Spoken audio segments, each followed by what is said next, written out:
Hey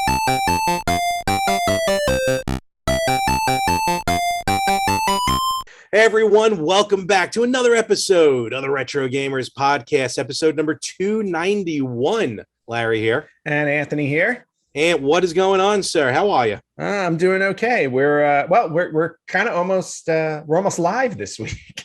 Almost, very close. Technically we could have been live this week because we're recording on the actual Tuesday. Basically, and dropping on a Wednesday. Last couple of weeks has been Wednesday episodes. Life has been busy for us, you know. Life has been busy. I don't know what excuses you have. I have a few. Life finds a way. Busy. Yes. But we're back here, so everything's good to go, and we got a good episode here coming up. But and anything gaming-wise new with you? Have you done it? Because it's been a week since we saw you. No, you know, it's very interesting. Over the last week, I have avoided my consoles. I just I don't know what it was. I started watching movies. Oh, wow. Okay. Well, movies and the latest season of Doctor Who. I kind of got caught up in that. So. Okay. So, today, this morning, actually, before work, because I get up like super early. You really do. It's weird. I do. I get up super like by the time people's alarm clocks are going off, like I've already gotten up, worked out, showered, taken a walk to Starbucks, come back, fed the cats, fed myself. All before 7 a.m.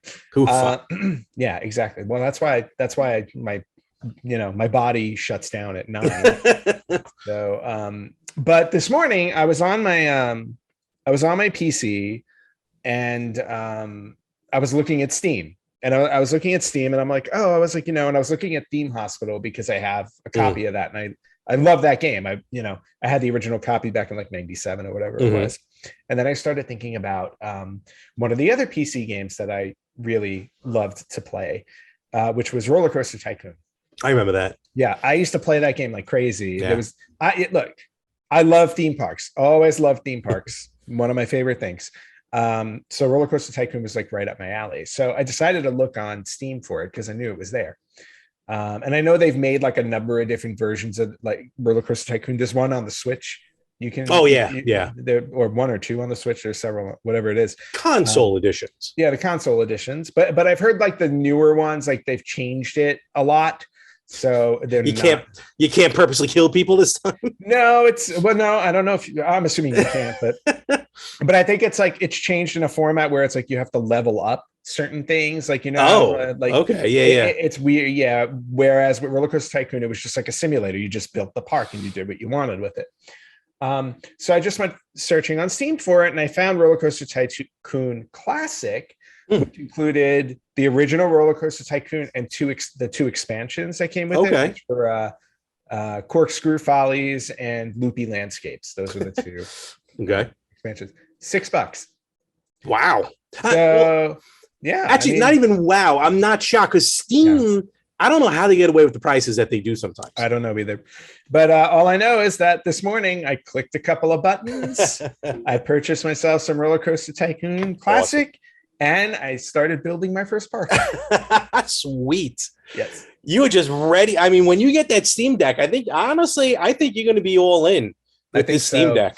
I think so, because I'm starting to buy more on Steam. And so far, a lot of it has been retro. A lot of it's been nostalgia. It's like, Seventh Guest, 11th Hour, now Roller Coaster Tycoon. And then I've been buying a lot of board games. Okay. On Steam. Well, through Humble Bundles and stuff. But on Steam, like there are a lot of board games out there that I own, but it's great to have them digitally so I can play with people whenever I want. So that's really cool. So so I have a feeling like as time goes on, I'm like, okay, the Steam Deck might be, a good thing for me. So I can't remember where it was, and I don't want to misquote the website, so I won't say it, but it might be a website that I've used often for like little adapters, if you will, for consoles to help like lift them off the ground, get some more airflow and stuff like that. And in some cases, security.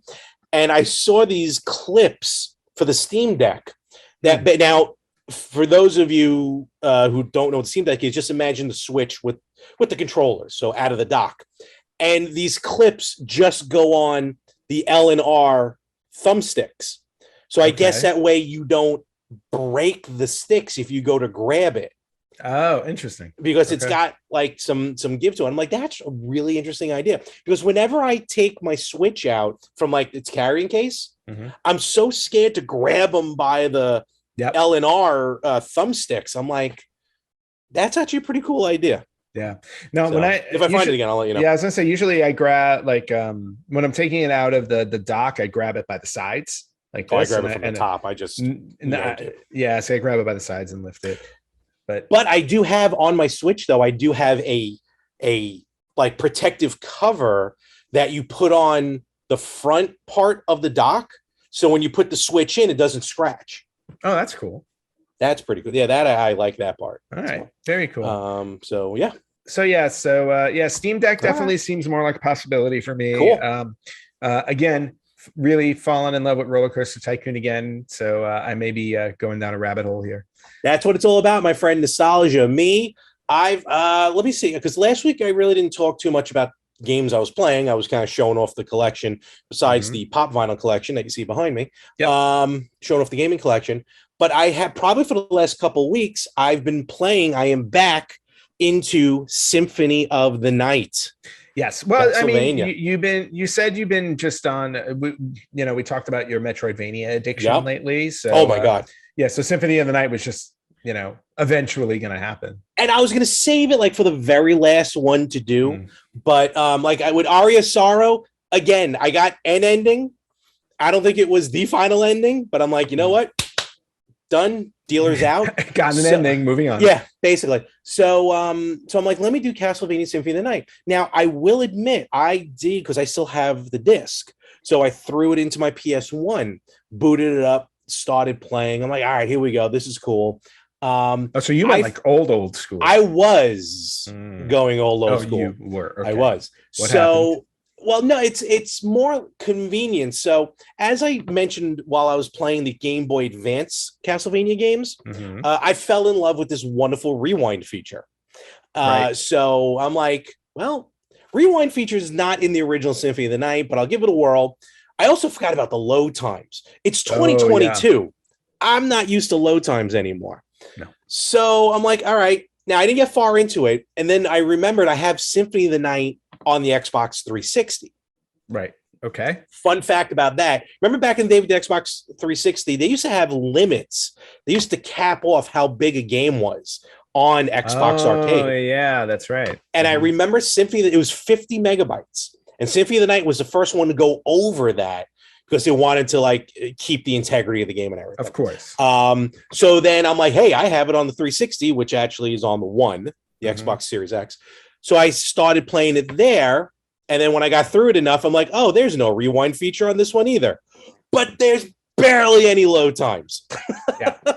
Well, so did you buy the collection on Xbox One or PS4 that has it came with Rondo of Blood? I looked into it. Okay. Does that have I don't everywhere know. I read. Okay.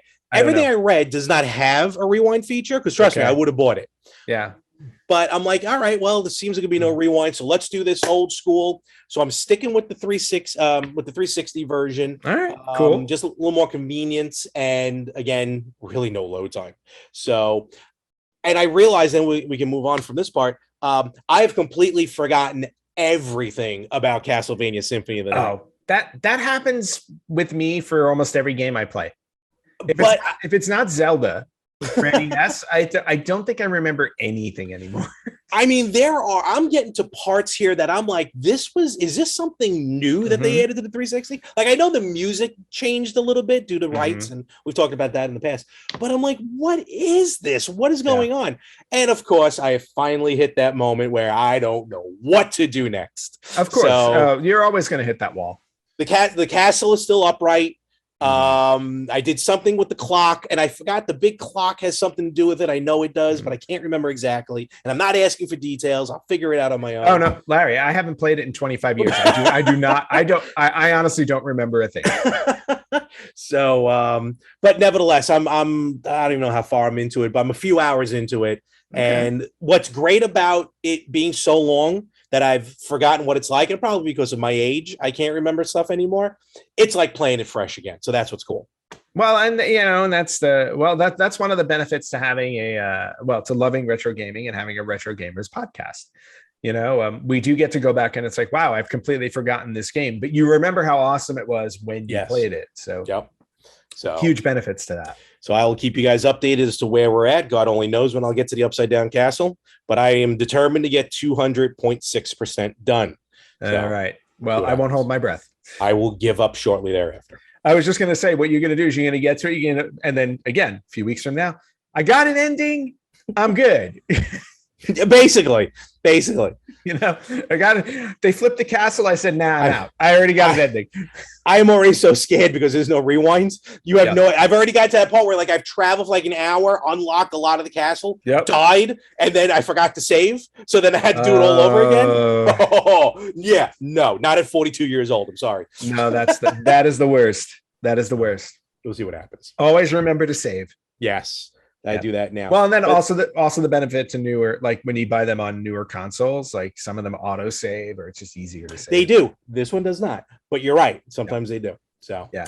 Well, I wish you the best of luck with Symphony of the Night. Thank you very much. And let's kind of dive more into stuff like because RPGs seem to be because it's kind of like the Symphony of the Night's kind of like an RPG, in a way. No, it's a Metroidvania. All right, fair enough. It's okay. I appreciate the segue attempt. I also appreciate the fact that I get to call you out when you do it poorly. So, well, I would have considered it an RPG back then. No, not even a little bit. All right. So you level up, you have experience points, right, and you have to keep changing your stupid gear. Okay. You do that in Zelda. If that's not our but all right, I know. All right, this is going to be an argument for another time, but I know this Zelda. This sounds like a debate. Is an adventure, but you don't level up with Link. Well, you kind of do. Yeah, you get the rings. That's about it. You get the ring, but every whatever time stupid cooking you're doing. No, like every time you. I'm talking about the older ones though. Like every time you beat a level, you get an extra heart. Like there's stuff like that. I'll give it borderline. Again, there's debate. It's debatable. Everything's debatable. But since you brought up RPGs, because that's what we're going to talk. That's what we're going to talk about today. It's not like we practiced this beforehand. I didn't know when we were going to get to it. No, well, we did practice it like 5 minutes before we started. So I thought it would be we haven't done one of these in a little while. I think we did one recently, like in the last couple of months. But every once in a while, I love to go back and do a retro spotlight. Yeah, well, I just told you my memory is shot. So yeah, your memory's shot. So I'll do my best to remember things, even though mine's not that great either. But that's okay. So we decided, or I decided, I guess, that a retro spotlight would be in order this week, and it was specifically because we received a message on YouTube from somebody who listens to the show, who's an actual fan. We have one fan. Yeah, we do. We swear to you that we do. We have a fan, and he actually wrote to us on YouTube. And hey, we actually pay attention to messages that we get, which is great. We really do. Yeah, we actually do. His name is Matt from YouTube, and he actually had a request for us and said, "I have the message here on YouTube." Okay. I'm Matt. I'm a big fan of your show. I was just wondering if you can do a retrospective video about Super Mario RPG. I can't remember if you both played it. I thought it would be a cool subject to talk about. It's one of my favorite Super Mario games. Well, Matt, you have asked. We are answering. Yes.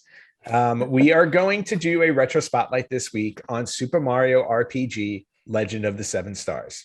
Yes. Yep. And that is our review. Thank you. And that is our review. It was good. The end. Dunsky. But this is a game that I know I hold near and dear to my heart. Larry, I know you've played through it as well. Oh, I loved it. Yeah. Yeah. So we both are well-versed in the game. Granted, I had to do a little research to jog the memory. Because again, this game came out. This game came out before Symphony of the Night, so it's even older. Yeah, it's true. Yeah, you're right. So, and the last time I probably played it was when it was brand new. Yeah, same here. I remember, no, actually, that's not true. I do remember playing it at a certain point. I don't remember if it was in the 2000s or the 2010s, whatever. Oh, wow. Okay. But like I had decided to start it over, and I got like maybe an hour in and then moved on. But not because I didn't want to play through it again, just because I got distracted with a different game. Fair, it's the story of our lives. Right? Seeing how I'm in this kick of playing and restarting games, you know what? Maybe this is something I'll tackle next. Give myself a break from these Metroidvania games. Because Super Mario RPG, and this for me personally, I know we're going to get into some stats and stuff, or at least talk about it. But personally speaking, this was a time. Game came out in '96. And it was a time for me where I was not playing RPGs. I still, for the life of me, I still cannot tell you how I got my hands on Shining Force, which ended up becoming my favorite RPG series. But I remember when this game came out, Super Mario RPG. Yes, the selling point is Super Mario. Don't get me wrong. But like normally, if this was any other game, I would have stopped playing it moments into it just because I wasn't into RPGs. But this game just was able to take Mario, put a different spin on him, and even bring nostalgia in 1996 that you weren't seeing too much, a little bit in bits and pieces of the game that we'll talk about. So this was a big one. Yeah, this was definitely a big one. It was just my own personal view, also completely unique, and that's what was appealing to it. Because I don't know, the two of us, I think up until this point, RPGs were not really our go-to games. Like I know for me, where it really worked, like Shining Force was the only RPG game I played until Final Fantasy VII. And then once I played Final Fantasy VII, I started to go back and I started to look at more RPG games because I fell in love with Final Fantasy VII. Yeah. But basically it was Shining Force, Super Mario RPG, and then Final Fantasy for me. So, and not only that, it's like we got to see, to your point, we got to see Mario, the characters that we've known now for almost 10 years. In a completely different format, style, and gameplay. So it was just really appealing to me, and of course, leave it to Nintendo to always do well when it comes to story. They made a really solid story out of it. They had the opportunity to make something complex, because Mario games at that point were really just princess has been kidnapped. You're going through all the different levels. Granted, they added little story elements as you went on, like, Super Mario World, you meet Yoshi, you go to different worlds and stuff. But at the end of it, it's just the basic save the princess type of thing. This one also involved you saving the princess, but then it became more than that as you went on, which is cool. So I'm just going to dive right in here go for it. On our information. So Super Mario RPG Legend of the Seven Stars has a subtitle. I always forget that subtitle. Yep. It was developed by Square. And for everybody who knows Square knows Final Fantasy, right? That's what they're synonymous with. Not only that, but for Nintendo to kind of be like, hey guys, here's another company. Here's our bread and butter. Take care of it. Exactly. And Square definitely did it justice. This was also before Square had merged with Enix. Of course. Yeah. Yep. So this was pre-merger. This is just Square. Yep. Developed by Square, published by Nintendo. Like Larry said, Nintendo normally not the type to hand out their properties to anybody. You can go look at the Zelda Mario games on the CDI as a perfect example of why. Being burned. Yeah. So, but they trusted Square, obviously, because Square was the they had the experience in the RPG world, and Nintendo did not. Produced by a very familiar name, Shigeru Miyamoto. Ah, yes. He was the producer. It was released on the Super Nintendo Entertainment System, the only platform at the time it was released on. It was released on March 9th, 1996 in Japan. A couple months later, May 13th, 1996 in North America. So we, of course, had to wait a couple months. It was the first RPG of the Mario franchise, as we mentioned. Yeah. The story revolved around Mario and his friends seek to defeat Smithy, a robotic gangster that crashed into their world and steals the 7 star pieces of Star Road. And we were, if I remember correctly, we were first introduced to Star Road in Super Mario World. There was that whole star. You're right, Star Road, because it looked like a star. Yeah. Or was that that wasn't in Super Mario 3, was it? No, Super Mario World. It was World. Yeah, it was World. Yeah, okay. Because you zoomed up and then it even unlocked even more, like groovy, hip and all those other weird secret things. Yeah. Yes. So you have to reassemble the 7 pieces of Star Road. You have to defeat Smithy, again, an original villain. Now we're moving away from Bowser or King Koopa and moving on to Smithy. Again, because it was an RPG game, it was a turn-based format where you chose 3 characters for your party. So there were ultimately, I think, 5 characters total that you could play as. Mm-hmm. And those were Mario. For the first time ever, you got to play as Bowser. Yes. Bowser, and he was very powerful. Oh my God, yeah. You got to play as Princess Toadstool. Mm-hmm. I believe the last time you got to play as her was just Super Mario Brothers 2 at the time. Yep. On NES. And then 2 new characters. Sadly, Luigi not in there. Poor Luigi never makes the cut. Always the bridesmaid, never the bride. Always. But 2 other characters in the game were actually 2 brand new characters to the Super Mario world, so to speak, or canon. One name is Mallow, like marshmallow. Okay. Mallow. He is a cloud boy who thinks he's a tadpole. I don't know if you remember that from the game.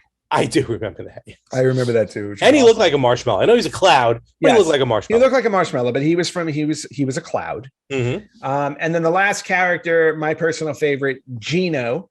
Do you like Gino? Yeah. I love Gino. Gino was a doll that became possessed by a spirit from Star Road. Yep. And he became one of the characters you can choose from. A real boy. Yeah. Basically, it was kind of like that Pinocchio story where the doll comes to life. Actually gets bigger too. Like he's a little doll that just like turns. He does grow. Yeah. He grows. And I guess he would almost be like to me, he was almost like the magician of the group. Like, you have a mage in Final Fantasy. Okay. I can see that. Yeah. That's the role I thought he kind of played in there. Mm-hmm. And then Princess Toadstool to me was always the healer. Yes. That's what you used her for mainly. Yep. But yeah, so those were the 5 playable characters, and you would obviously you rotate between which ones you wanted to use based on the battles you fought, because in certain battles different characters needed to be used if you wanted to be successful, or at least that was my experience. Hence the strategy. Yeah. Yep. The different worlds in the game included going through the Mushroom Kingdom, Moleville, which, if you want to know, is a land full of moles. Mole. Monstro Town, monsters. Yoster Isle, which were Yoshi. Yoshi. Yep. Nimbus Land, which is where Mallow learns he is a cloud boy. And then you had Bowser's Castle, and finally Smithy's homeworld, where the final battle occurred. Development of the game started back in 1994. Miyamoto wanted to make a Mario RPG game. Mm-hmm. Square, and they teamed up with Square because Square was actually looking for something as well. Square wanted to make an RPG that would be popular outside of Japan. Up until this point, RPGs were really central to Japan. They were very, very niche in other markets, especially North America. And not only that, but they were very like JRPGs, Japanese role-playing games. Yep. Are very like story driven. I find a lot of like you're reading more than you're playing. So no, thank you. But I think here, like all joking aside, here in North America, we want to play, we want action, we want to actually get into it. So yeah, I can see that. How even shocked how Final Fantasy kind of made its way over, but how Square really wanted to break into North America, and this was a great way to do it with a quote unquote original IP. Yeah, I do want to point out really quickly that the person who said reading, no thank you, is a college graduate who used to work in a bookstore. I never read the books. I just had to sell them. There's irony there. Yeah. So when somebody came up to you and said, can you recommend this book for me? Yeah, it's great. They were college books. They had to buy them. No, I know. It was easy. Anyway, so it turned out that Miyamoto and Square they both had interests for specific reasons. So it was kind of kismet and worked out for both of them. The game or gameplay was first unveiled in 1995 at the V-Jump Festival in Japan. Okay. Sure. Don't know what that was. And while making the game, games like Final Fantasy VI and Legend of Zelda: A Link to the Past were referenced to create a mix of action and adventure gameplay and RPG. So they tried to take both formats and meld them together. And you can see that when you're going through it. There are 100%. Yeah, there are definitely there are a lot of there's a lot of RPG in there, but you can see where the action adventure comes in. Because it's stuff that you do like on the map, so you have your battles, Final Fantasy style, but you're right. There was stuff that you do straight on the map, which would be more Zelda-like. Zelda, Zelda and, the overworld type of stuff. Yep. Which is really cool. So the release, like I said, the release was in 1996, March and May, respectively. Response to the release, overwhelmingly positive. That word always gets me, overwhelmingly.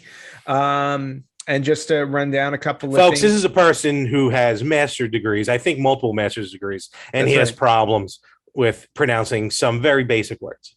Oh yeah. So I won't correct you anymore when you say Saga. Sega. Now you got me questioning it. Sega. You say Sega all the time. Sega. Four letters. So Mario RPG release response. And again, back then, kind of sort of, the internet was at its infancy. So we relied on these things called, video game magazines. Oh, yeah. Nintendo Power gave it a 16.2 out of 20. EGM, Electronics Gaming Monthly. I used to love that magazine. I love that magazine too. Yeah. 35 out of 40. Okay. Eurogamer gave it a 9 out of 10. And Game Informer, 9.25 out of 10. There you go. So overwhelmingly positive reviews on the game. Sales of the game, 2.14 million units sold. Doesn't sound like a lot, but when you think of the timing, this was 1996. Super Nintendo was winding down. Nintendo 64, literally 4 months away. So I would say over 2 million units at that time was very, very respectable for a Super Nintendo game. Yep.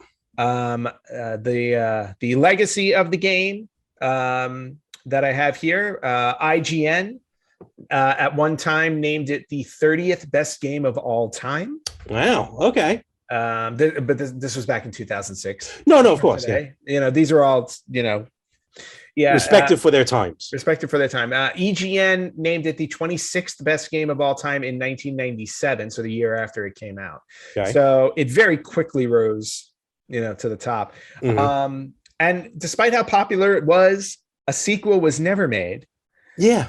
But Paper Mario and Mario and Luigi were RPG successors to Super Mario RPG. So we may not have had those if Super Mario RPG was not A, made, and B, successful. I think so. I never played Paper Mario series. That was out on N64, GameCube. I did play the Mario and Luigi. Well, I played at least the first game because those were on Game Boy Advance, and then they moved over to the DS. Okay. And 3DS. So I played the first one. I want to say it was Superstar Saga or something.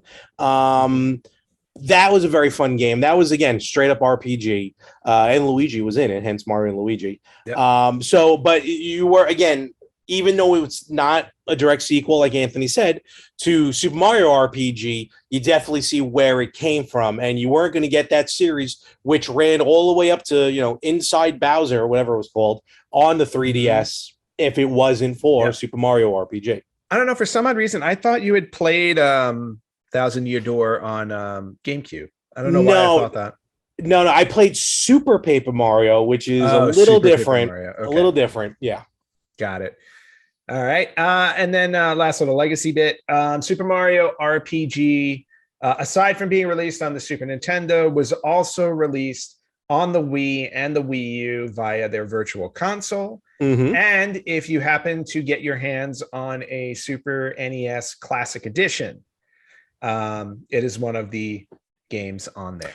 Yeah, for a game that I would have thought, they re-released Super Mario All-Stars on Wii. They re-released some other games on Wii. I'm kind of shocked that Super Mario RPG, other than the Virtual Console, never got like some sort of re-release. I'm not saying like a graphical upgrade release, but just like a re-release, and that it took the Super NES Mini, the Super NES Classic, to put it on, where it's not even on the Nintendo online Switch Super NES games. It's not on there, Online, which is every time there's a release coming out, everyone's like, Super Mario RPG, let's go. This is time. This is it. Yep. So I'm shocked it's not on there yet. But it was really cool for them to add it on the Mini, because I feel like that almost kind of, well, I was going to say help boost sales, but people will buy it no matter what. No, but nowadays, it definitely made it worth buying. Yes, like that was one of the main games to have. Yes. On the Super Nintendo Mini. Like if you had all the other games in like on your virtual consoles in some way, shape, or form, or your Switch Virtual Console, it's like that was the reason to get 100% the Super Nintendo Classic. 100%. Yeah, so no question. So yeah, and then I have some fun facts to run through. Do it. Super Mario RPG was the last Super Nintendo game released by Square in America. Interesting. On that console. Well, again, the end of, like you said, the end of the life cycle. Yep. And again, consoles we've talked about this before. Consoles in America had shorter lifespans than in Japan. True. Very true. Like we talked about a long time ago, how the original NES was active with game releases until like 2001. Well, the Famicom specifically. Oh, the Famicom. Sorry. Yes, the Famicom. So yeah, it lasted a long time. They definitely had a longer shelf life out there. People still played their games out there, even if a new console came out. Here, we just threw them out. I was forced to sell my games, and I'm still, to this day, I still don't. All right. Well, I haven't forgiven my mother. Take it up with your mom. Would you want? We can have her on the show. We can debate it if you want. Oh, I would love to. She would swear up and down she didn't do it. Of course. We brought up Paper Mario as like the untitled sequel successor, but before it became Paper Mario, before they named it Paper Mario, it was originally announced as Super Mario RPG 2 for the 64 disc drive. Ooh. Yeah. Okay. And as we know, the 64 disc drive never made it over here. Nope. So that would have been interesting. And it would have been. But I wonder if it was going to be that paper style, or if they were just like, they had originally said, all right, we'll make a sequel to it, and then they just went in a different direction. Yeah, I got you. Kind of like almost like Wind Waker. Like I still like, huh? I love Wind Waker. Such a great game. So some more fun stuff here. Obviously, it's the last Mario game made on the Super Nintendo. Because a few months later, you had Super Mario 64. Yes. Yep. Game changer. Another game changer. There was a children's book back in 2006. I thought this was interesting. Children's book in 2006 released by Scholastic. If you remember Scholastic. Of course. The name of the book was Mario and the Incredible Rescue. And it contains locations and characters from Super Mario RPG. Oh, that's cool. Yeah. Huh. So 10 years later, they dipped back into the RPG game to use. Where's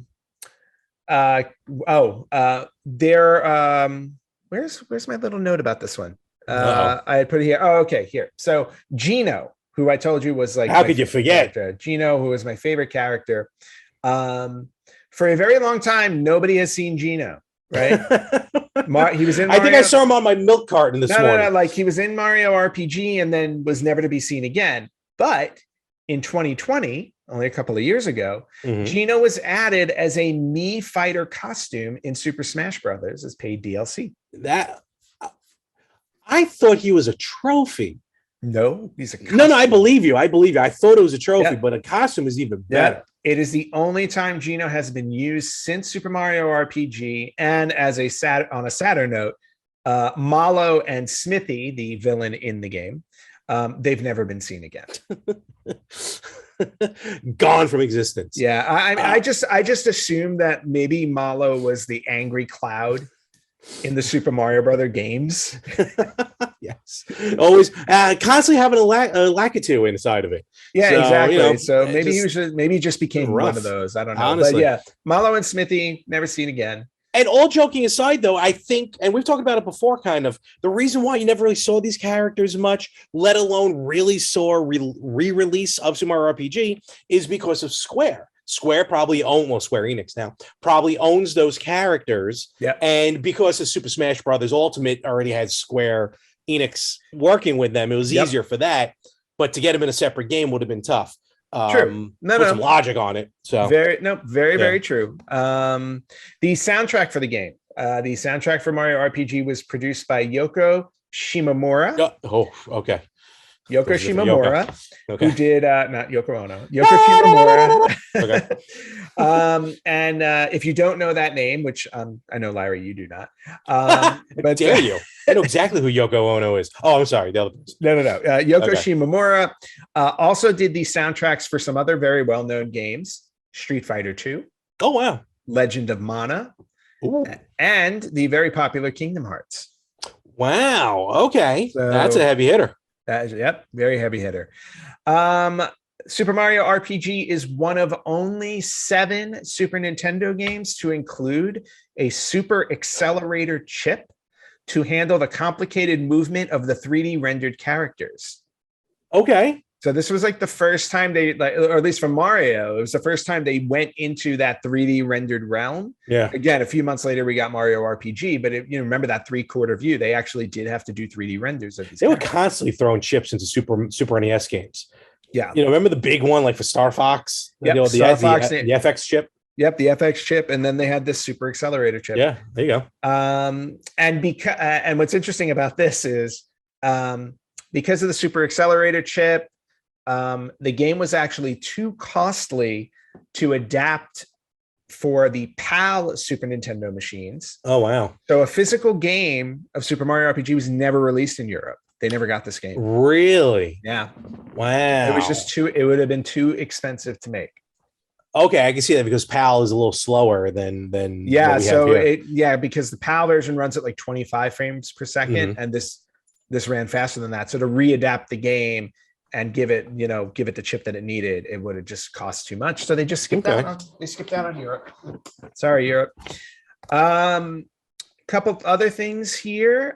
There are, I don't know if you remember this, but in Super Mario RPG, there are actually 12 mini games that you play throughout your adventure. Mini games, which predated Mario Party by a couple of years. I think I remember literally a couple. I feel like one of them had to do with when you're on the water with the log and you're spinning on it. The Midas River course. Okay. That's the only one I remember. A couple other ones. I don't have them all here. Beatlemania was one. I think I remember that. Great Guys Casino was another. I think there was a Yoshi race as well. I think so. Yeah. Yep, there was a Yoshi race as well. But 12 mini games. So we got to start seeing, the whole mini game craze here in Mario RPG. Here you can find a couple of things in. Before I get to those, little hidden items in the game. But Bowser, for some reason, don't know why, he has different battle victory animations in the American and Japanese versions of the game. Really? So when you finish a battle, the characters turn around, they do a little victory celebration. Bowser does it differently in each game. I do remember him giving us the bird. Yeah. Maybe that's what it was. Yeah. And then a couple of hidden things in the game. I don't know if you knew this, but I only know of one. Okay, so you can find in the game 2 F-Zero ships. Oh, wow. And Star Fox's R-Wing on display. And I do remember finding these when I played through the game. They're on. I don't remember exactly. Yeah, they're on display in Hinopio's place in the game. It was a little shop, and if you walked over to the right, they were sitting on top of crates. They were miniature versions of 2 F-Zero ships and then Star Fox's R-Wing, which is cool little nod. Yeah. But then the other big hidden thing in the game was at different times in the game, you can find 2 very Nintendo characters sleeping in beds in the Mushroom Kingdom. Yes. Not in Mushroom. Yeah. So in the game, somewhere in the game. Yeah. You remember the two? I believe it would be Samus and Link. Samus and Link. Yes. So for Link, after you defeat Bowyer in the game, if you go back to the inn in Rosetown and spend the night, Link will be sleeping in the room when you wake up. Not sleeping next to you. He'll be in a different bed. But he'll be that's the other thing they had to transfer when they were coming over. That would have been some other type of accelerator. And then to see Samus after getting the 5th star piece on the sunken ship, if you go back to the Mushroom Kingdom and search the guest room, Samus will be there in her armor in the bed. And you can actually talk to Samus, I believe, as well, because Samus will say something like she's getting her rest before she goes to battle Mother Brain or something like that. I'm pretty sure you could talk to Link too, but it was just like a bunch of dots. Yeah, I think Link is just sleeping. Yeah. But Samus actually does speak to you. And those and those are all my fun facts. Just Super Mario RPG. I got the only other fun fact for me to mention is I remember the part. It was cool when it happened. And when I talked about like going back to retro, and I don't remember where it is, I just remember at some point in the game, you walk behind a curtain as Mario. Oh, yes. When you come back out, you're 8-bit Mario. You're 8-bit Mario, yes. And like for the first time, you're like, oh, I remember that from 10 years earlier. So I always thought that was when first playing through it, that was really cool. Yeah, and I think like you could do it, I think like 2 or 3 times, and then it wouldn't happen anymore. Because I remember doing it repeatedly. And then I was like, oh, because I think you're like regular Mario, Super Mario, and then like Fire Mario. Then like I think that was it. So. Yeah, it was a great nod. Yeah. But I thought that those are all the fun facts. You threw one in there, which is really cool. And I thought I would end our retro spotlight by sharing my copy of Super Mario RPG that I bought in Japan. Ooh, fancy. When I was over in Japan for work. There's Malo, there's Gino. Yep, all of them on the cover. Very nice. And Yoshi. Yes, Yoshi too. You know he's not playable. Of course, I've never played this version because it's the Japanese version and I wouldn't understand the word of it. I'm sure I could still play through it, but yeah. And just very cool. Oh, yeah, look at that. Yeah, excellent condition, of course. Awesome. Awesome. But definitely, I couldn't find my. I think I have the American version. I just couldn't find it. But this one was prettier because I have the box. So. Oh no, that's awesome. Yeah, that's cool. That's really cool. Definitely. So yeah, Super Mario RPG, definitely one of my favorite games ever released on the Super Nintendo, and that is our retro spotlight, man. All right, and we talk about it every week, but we really have so much cool stuff that we share on social media that we want people to know. Definitely go everywhere that we have social media. Yeah, absolutely. We're always sharing different memes or news stories that we find, throughout the week, because we don't just do this podcast, and drop that. We also, pay attention to what's going on in the retro game universe. And current gaming as well. Here somewhat, yeah. Somewhat. Yeah. So for those of you who enjoy listening to our show or watching our show, please, follow us, like us, leave a positive review. Yes. We absolutely everywhere you listen to podcasts. We're on YouTube. You can watch us on YouTube. Just look up Retro Gamers Podcast. And then you can also find us on Facebook.com/Retro Gamers Podcast, on Instagram at Retro Gamers Podcast, and on Twitter at Retro Gamers Pod. You can also email us if you want to just chat with us, or if you want to make a suggestion, the way that Matt did with our Retro Spotlight this week. Email at theretrogamers.com. We do get DMs. We do get messages. We do respond to them. Trust me. We love interacting with all you guys and gals. So definitely hit us up. Let us know. And as you can see, maybe we'll do your suggestion on the show. So exactly. Just like we did this week. And we will actually be right back as we go through our next segment, which will be our top 10 Super Nintendo RPGs. Ooh. All right, Larry. So since we were working on let me start that over. Sorry. Tongue-tied. At least we're getting a blooper reel now. So stupid. Never had. I know I have that somewhere. I'm sure I have that somewhere. You don't.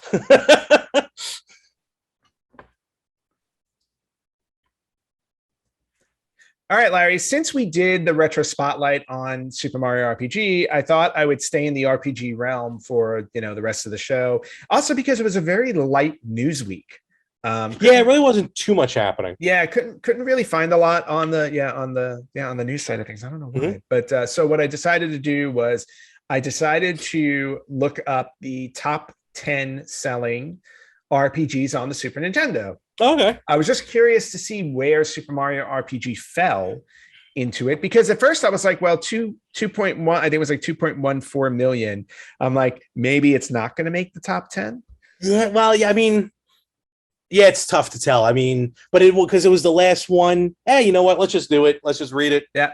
See what it is. I have a feeling it's somewhere like above 7. I want to say it's above 7. It's above 7. Okay. 6 and up. We'll see what happens. Okay. But I was actually very surprised when I saw where it did fall, because it did make the top 10. I will tell you. Oh, okay. Well, there you go. Made the top 10 first off. And a lot of these, it's going to sound repetitive because there weren't a ton of RPGs out. No. So at number 10, with 1.4 million units sold, Dragon Quest 3.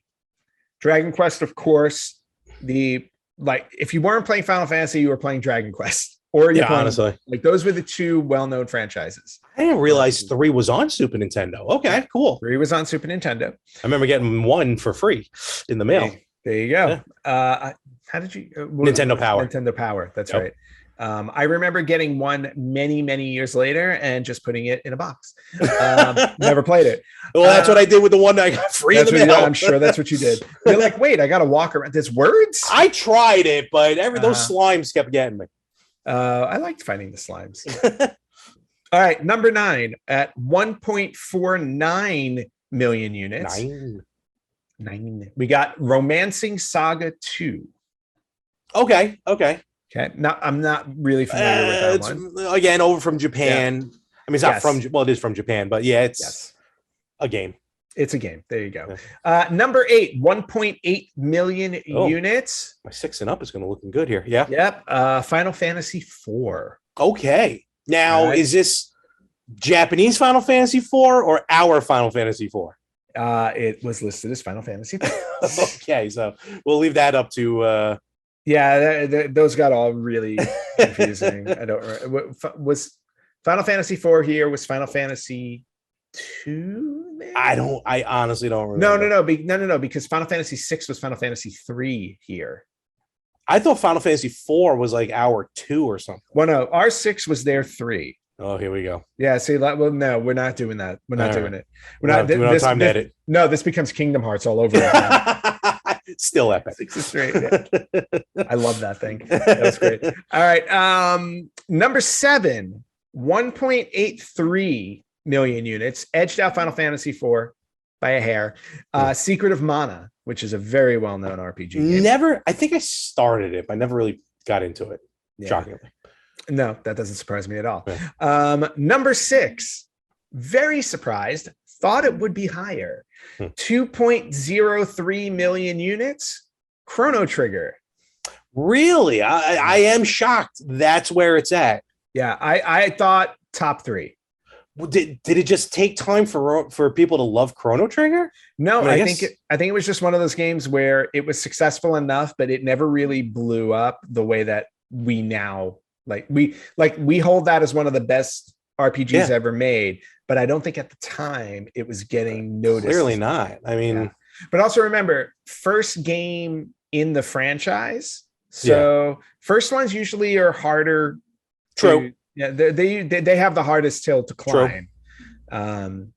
So, and as you'll see here, you'll see as the list goes on, sequels did better than previous ones. Okay, I can see that. Yeah. So number 5. 2.14 million units goes to Super Mario RPG, right there in the middle. Nice. Top 5, really cool. Very happy about that. And then top 4, not going to be any surprise. Number 4, Final Fantasy 5. Okay. 2.45 million units. So again, like I said, the sequel doing better than 4. Yeah. Final Fantasy 4. Number 3, 2.8 million units goes to Dragon Quest 5. Okay. Number 2 at 3.2 million units, Dragon Quest 6. Damn Dragon Quest. Okay. And then number 1, 3.42 million units. Again, barely edging out Dragon Quest 6, Final Fantasy 6. Okay. Yeah. All right. Well, apparently 5s and 6s are the way to go. Yeah. Well, what I found interesting on the list is that you had Final Fantasy 4, 5, and 6, right? Yeah. And then Dragon Quest, you had 3, 5, and 6. What happened to Dragon Quest 4? Was it was it bad? Was it like the redheaded stepchild of the franchise? Is it on the Virtual Boy? Maybe it was. No, how dare you? It'd be number 1 then. It's 1,000. What's dare you? I feel like I saw a video. I don't know if it was Angry Video Game Nerd or somebody else who did a like chronological order or something of Dragon Quest. Yeah. And I feel like 4 was just like a weird oddity. Don't quote me on that. Yeah. But obviously somebody didn't like it. No, apparently not. So it wasn't I don't know what happened with Dragon Quest 4. And I didn't really look into it. I'm trying to look into it now, but anyway. Okay. So yeah, Dragon Quest 4 didn't make it, but again, 6 of the 10 Final Fantasy and Dragon Quest each getting 3 slots. Yeah. But the fact that Super Mario RPG hit, number 5, I thought I'm happy with that. Yeah. Chrono Trigger was a big surprise. Are these global sales or US? They are what Wikipedia told me. Okay, fair enough. I'm going to guess global then. I thought they were global sales. If it's global, then it makes sense. Because Final Fantasy and Dragon Quest. You're also calling it Dragon Quest. Here it was Dragon Warrior. Now it was Dragon Warrior. Yeah, so I'm pretty sure these are global sales because I I honestly don't think they would do those numbers here. No, especially though that many RPGs like that. Yeah, I don't think so. I will side with that. Fair enough. If anybody decides to look into this and wants to correct us, just the message up. We love being correct. Well, Larry loves being corrected. I don't all the time. But so those are the top almost 10 becoming unfun. Very unfun. So those are the top 10 selling RPGs on the Super Nintendo. A couple other bits I wanted to share that's outside of the RPG realm. Okay. One is, and I know we talked about this recently, but it has officially been released. The Lego Atari 2600 is now available for purchase. I saw that. Not only does it look really cool, like it looks like the console when you put it together. Like if you're looking at it from a distance, I think you can mistake it for the console, but there's a hidden, I don't know if you know this, like there's a hidden room inside the console. And I don't know how it works. Either you flip it open or you drop down, but there's like a hidden compartment inside the console that reveals a living room from like the early 80s. That's interesting. I didn't see that. With a Lego character in there. Oh, wow. And there's like a couch. How big is this thing? I don't know. It's big. It's 2,500 Lego pieces, like over 2,500 Lego pieces. So how much was the Nintendo? Do you remember? The Nintendo was $260, I think. And the Atari, I think, is $230 or $240. So it's not that far off price wise. Okay. No, I meant pieces. Oh, pieces. Oh, no, I don't remember how many pieces. Okay. All right. No. But just the sheer just learning that makes me want it even more. No, that's really interesting. Yeah, so I definitely want to, and not only that, you get 3 game cartridges. I saw that, and you get a little shelf to put them in. Oh, I didn't see that part. Yeah, you build a shelf that you put the cartridges in, and then each game that it comes with has a character from the game that you build. Oh, that's wow. They really went into it. Okay. Yeah, no, they went all in for this one. And so I'm really excited about that. I'm probably going to wind up getting it at some point. Do another live like you did with Nintendo. Oh my gosh. Yeah, I forgot I did that. That was like another 3 hours.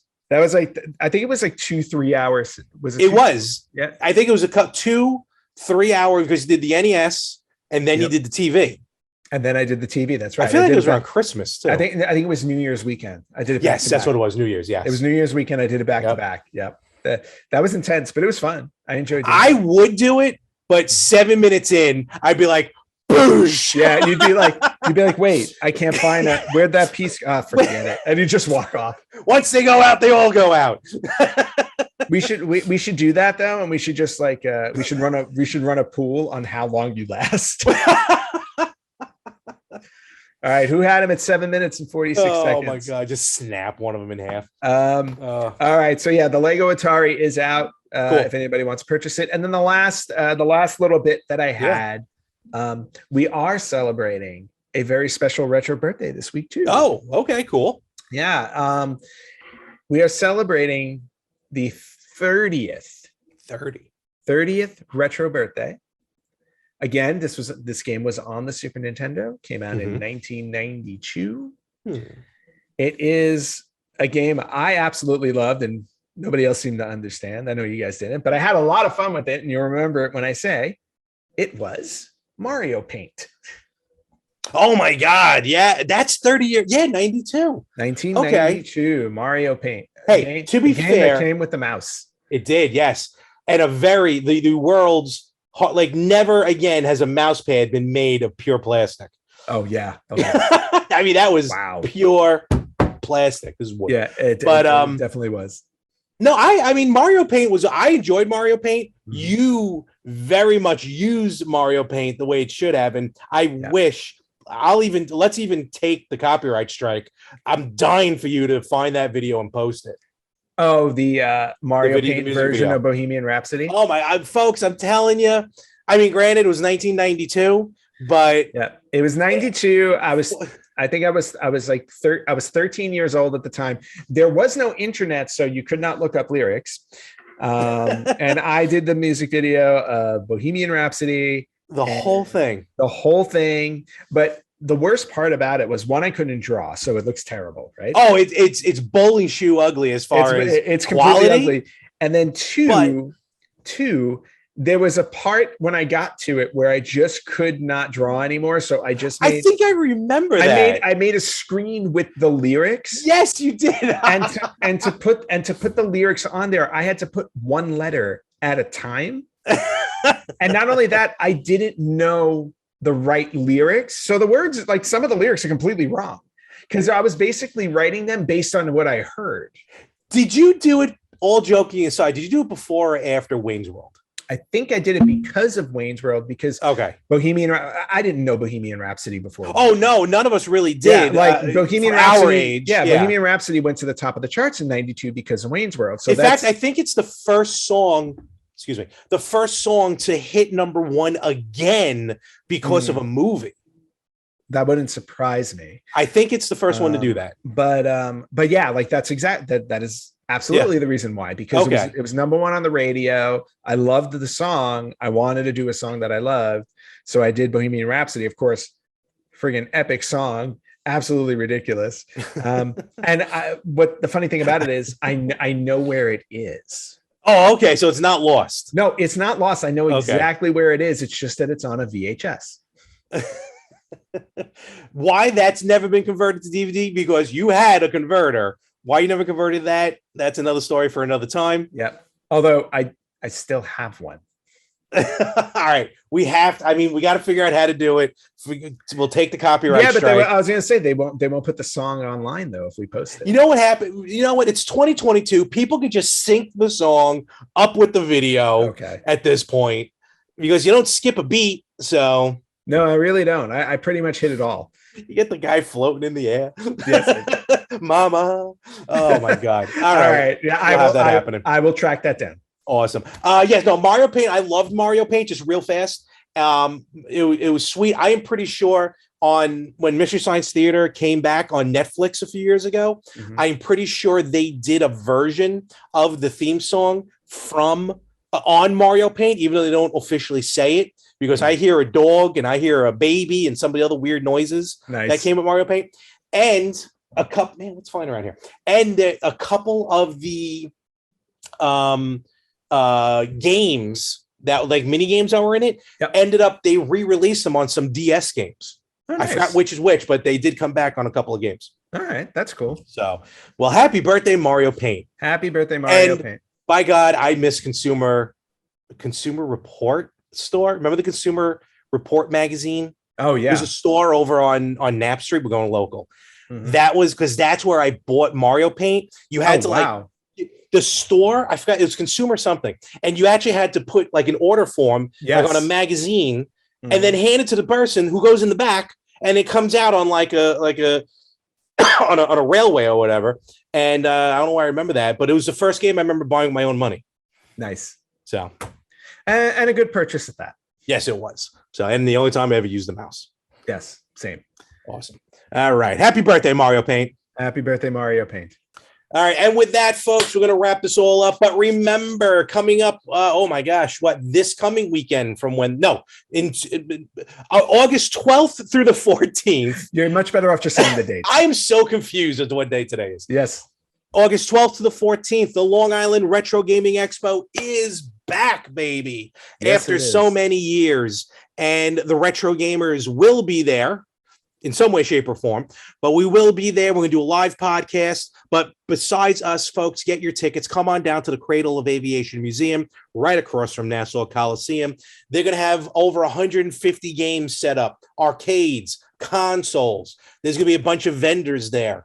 Contests. We are promoting and sponsoring. What's the word I'm looking for? Sponsoring. Thank you. We're sponsoring the Tetris tournament. So make sure to get into that. And whoever the winner is, I'd like to see them go up against Anthony. I am pretty good. Okay, I'm interested in that one. So definitely check it out. Again, 12th to the 14th. Get your tickets at liretro.com. Awesome. And looking forward to that. I'm hoping I can be there. It's not set in stone. And honestly, I don't blame you if you're not there because you're a bit further away than I am. So I can make it. Maybe I'll hitchhike. That'd be cool. We'll see you there for 2023 then. Exactly. It would be like my version of Pee-wee's Big Adventure. My game. Okay. So with that, remember, catch us on all social media platforms. As we mentioned earlier. Yep. I don't know how to end it now. Well, no, but we can still end it the same way. All right, do it. You guys can find us on Facebook.com/RetroGamersPodcast, on Instagram at RetroGamersPodcast, on Twitter at RetroGamersPod. You can listen to us wherever you listen to podcasts. You can watch us on YouTube. You can email us at email@theretrogamers.com. And don't forget to like, subscribe, leave a good review. Hopefully a good review. We hope you like us if you're listening to us this long. But it would be greatly appreciated. So thank you. Yes. And with that, Ant, have a wonderful week. You have a great week as well. All right, folks. We'll catch you everywhere next week on the Retro Gamers Podcast.